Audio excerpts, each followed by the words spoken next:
Yes, lovely people, Dwayne Nathan Jack. Yes, I'm back with another one. And today we're going to be exploring what this stuff does to you. That's right. Costa and Starbucks. These are probably more poisoned than the others. Look, they're all stamped up. If you look at the Costa, look at that. Why is that different from the rest? Because it's an S, but it's not representing an S. It's representing your spine, your nervous system. That's right. That's where we've been taken hostage, right? And then you've obviously got that, but we're not getting into conspiracy charges and all that stuff now.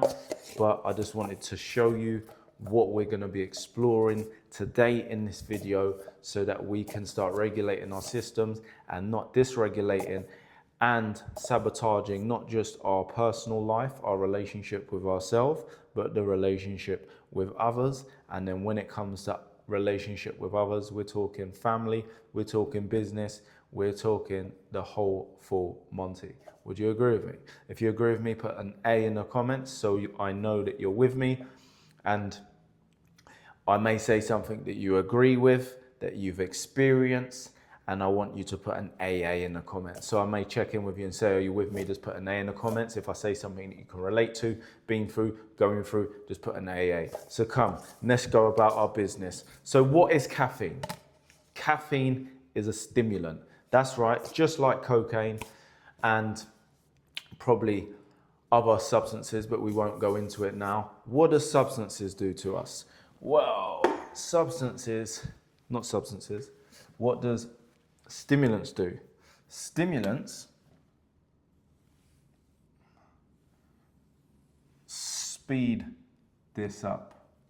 So as you see, it speeds the heart rate up.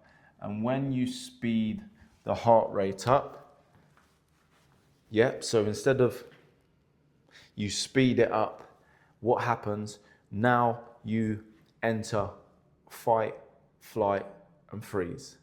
You're in survival. That's right. So if you've taken stimulants, you're in survival, you're in high alert, and you're acting on impulse. And basically, once the stimulation of this happens within your heart, your brain locks off because all the oxygen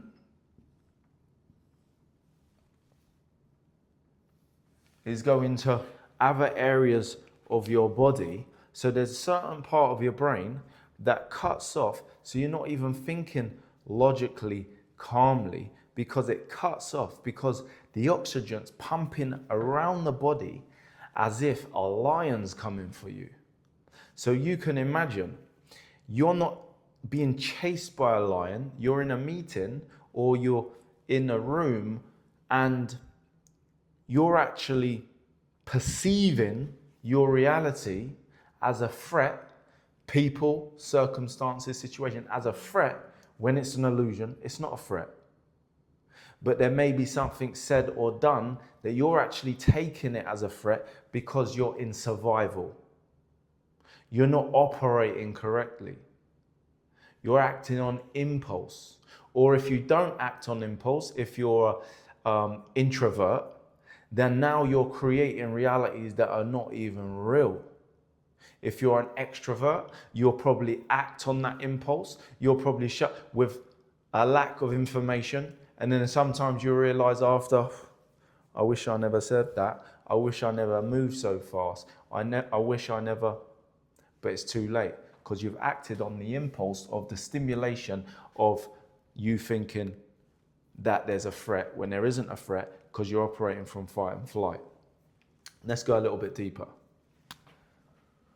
When this is going on, you cut the connection from your heart and then you're living in your head. But when you're living in your head, you're not living in your head constructively. You're living in your head with paranoia, on impulse. You're making up stories of the person or of the situation, and you're going into things, you're even rehearsing shit within your head, and then you're even your imagination of this going on, that going on, and then sometimes it's not even a reality. If you in your head, you're dead. So then you cut off from your actual heart center of who you truly are because of the stimulations pumping within. And now you are now dysregulated. What is dysregulated? You're in chaos. You're not making the right choices, decisions, because you're in survival mode. You're in chaos, volatility. And this isn't productive for a business owner or an entrepreneur. Yes, you might think that you're getting things done and you may be grinding, you got the energy, but it's not your energy, is it? It's on loan. And what's on loan has to be paid back. So how do you pay back? The next day. When you crash and you go to sleep, if you get to sleep, after tossing and turning, whatever it may be. However, even if you don't get to sleep, usually you've probably got a coping mechanism. So when it gets later at night, because you've drunk so much coffee, you eat food and then you put yourself into a coma. And then when you put yourself into a coma, so you can sleep, so you eat, and then you go to sleep.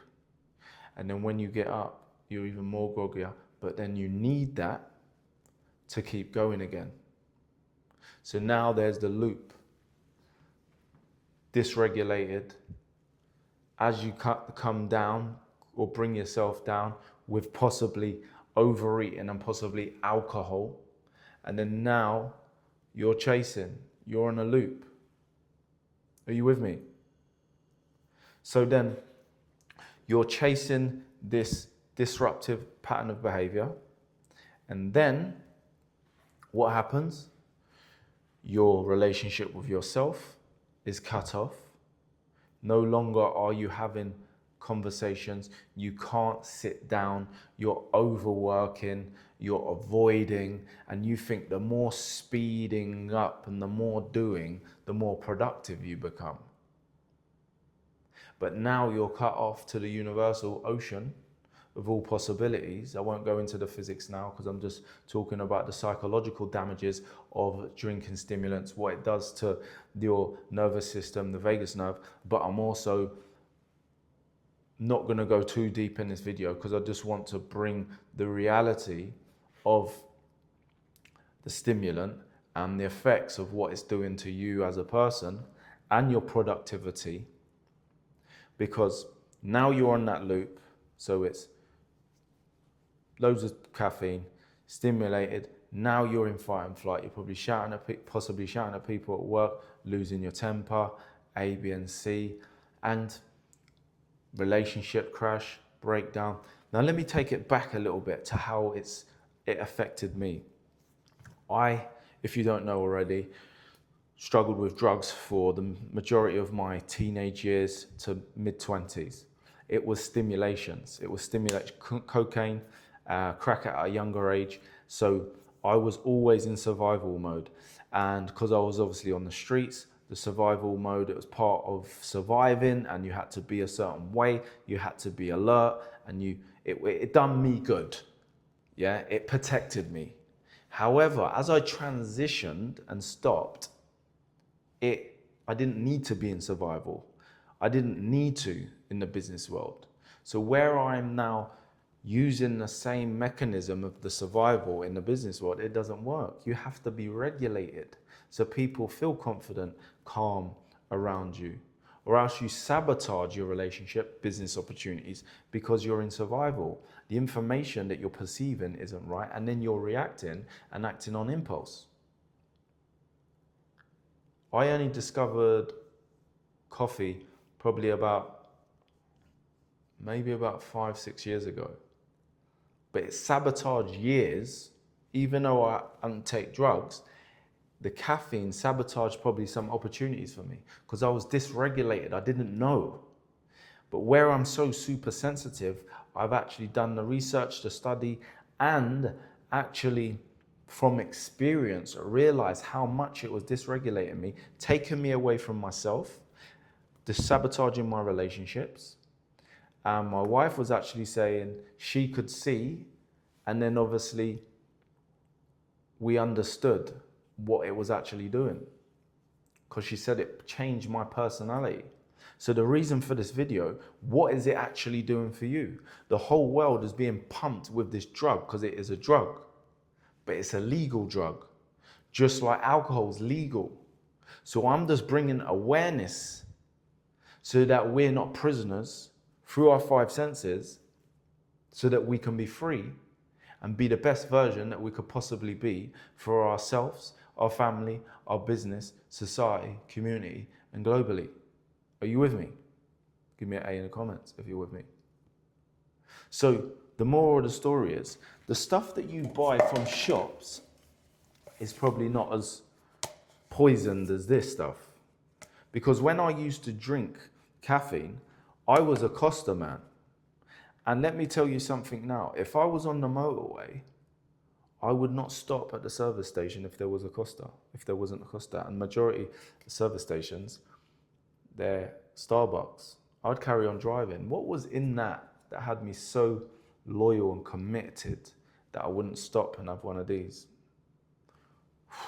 I just don't know.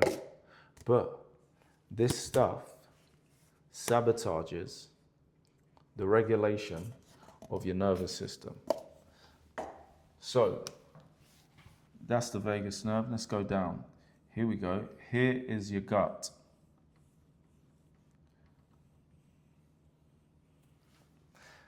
That stuff is cutting you off from your heart, and you probably have gut ache, and you possibly need to go toilet, and your bowels, because it's shutting you off. It's a drug. It's destroying you, your business. I had a client. I worked with him for 3 days full immersion. And on that 3 days, he was saying, because I said, when you reach the hotel, well, that same day, have to no stimulants, no caffeine, A, B, and C, and just come in so we can do the work. Instantly, he said the first day, he used to have cramps because he did drink first thing, power drinks in the gym. The cramps went. Second day, cramps gone. Third day, cramps gone. He's gone a week. He's texting me saying how much his life has changed just from taking out the stimulants, the caffeine, because it was so much of a thing within his life. What's it doing to you without even realizing it? What's it doing to yourself, your relationships, and your business? Now, this is real stuff. This here will determine not just the quality of your life, this will determine your relationships, because this will determine your personality, the character, your patience, your calmness. This is all survival. You lose your patience. You become angry, frustrated. Your sleeping pattern is cycled. You have the big high and then boom, you drop. And then you have to repeat to keep on your feet. And then you keep, then you eat all the food, you drink the alcohol, and then here's the alcohol thing. You drink the alcohol, and then the next day you need some of that. So then you're basically chasing the highs and lows. You've got the highs, the caffeine, and then you drink the alcohol, you come down, and then when you come down, you want to come up, and then you're chasing your tail, going round and round. What do you think's going on within your cognitive processes? What do you think's going on internally? Because remember, your brainwave is now going over, beta. And when you go over beta, so there's a healthy beta and then there's an over, where you become paranoid and possibly psychosis can happen from this stimulation. I'm just bringing awareness. Now you can watch this video, you can go about your business, pretend you never watched the video. However, you can implement for a week and then you can see and feel the results and document this as well. Write it down, have a little journal. If you do 21 days, have a journal, I guarantee you now, your life will change completely. And I challenge you to do that with no alcohol, with no caffeine for 21 days, yeah, and any drugs if you obviously take drugs, but 21 days and you will see. Not even 21 days, I'm saying 7 days, but if you're serious to break it, 21 days. Remember, we are very complex beings and we have so much potential, but this potential goes if we don't look after it. If we're putting poison in it, it's going to malfunction. It's not going to operate and optimize to the best of its faculties. But if we look after it and we become conscious, then we're going to be doing things that we didn't even think was possible. So there we go. Caffeine is a stimulant. It will then stimulate your nervous system. You live in fight, flight, and freeze. If you're living in fight, flight, and freeze, you're then dysregulated. If you're dysregulated, that is going to affect your personal life, relationships. It's going to affect your business, your finances. It is facts. Now, if you want to regulate yourself, you have to bring the stimulation down from stimulation and bring it down so it feels calm. It's like a wild horse in the stables. Like that, yeah? That's chaos. It's stumping, humping, kicking out its back legs. That is like us when we're stimulated. And then when you calm it down, it calms down, comes over to the fence. When it's over by the fence, you stroke it, it's calming down, you see its eye, and then it goes over all onto all fours, off of all fours, laying on its back, and now it's asleep. That's where you need to be. That's where the power's at. Sitting in power. Being. We've been taught it's about doing. It's all about working hard. It's about force. It's about manipulation, lie, deceit, whatever, because it can come to that, to get where you need to get to. Why do you need to get to? You don't need to get anywhere. You just need to be in that space, in that place, and life will present it to you. Why are you going to try and force things to happen through matter when you can make things happen inside you and life will present it to you? It's working smart. We're evolving as human beings and we're stepping into a new arena, a new consciousness. Now you can go by the old program of force and of doing and dysregulation and getting frustrated, and then your goals and your achievements, your finances run away from you. That's going wrong, this is going wrong. And you think, why me? Well, because you're dysregulated, I'm afraid, my friend. When you start regulating, things work for you and through you, because now you become a channel for life, and life works things for you because you become life and life becomes you. When you're dysregulated, you disconnect yourself from life, things start going wrong, they start snowballing, you get frustrated, you drink more alcohol, you drink more caffeine, and you become more irritable, and you become more frustrated, and you start sabotaging and pouring out to the people closest to you. Now your wife, your girlfriend, your boyfriend feels a distance, and now they annoy you, frustrated, you annoy yourself, and then all of a sudden, all because of the stimulation. So, ladies and gentlemen, if you haven't already, please do subscribe and then keep watch out for the videos. And this is what will set you free, because we don't want this, we want We want this. Look at the difference. Remember, you're letting out electromagnetic force from inside you, from your brain, from your heart, goes into the universal ocean. If you're in scarcity and fretting and fearing and A, B, and C because you're in the stimulation, then what will happen? You will create that what you're fearing. False evidence appearing real. Sometimes you got to have an understanding of this wisdom, this knowledge to implement, or you just carry on with the program that you've been running from. I do take care, and I will see you on another one.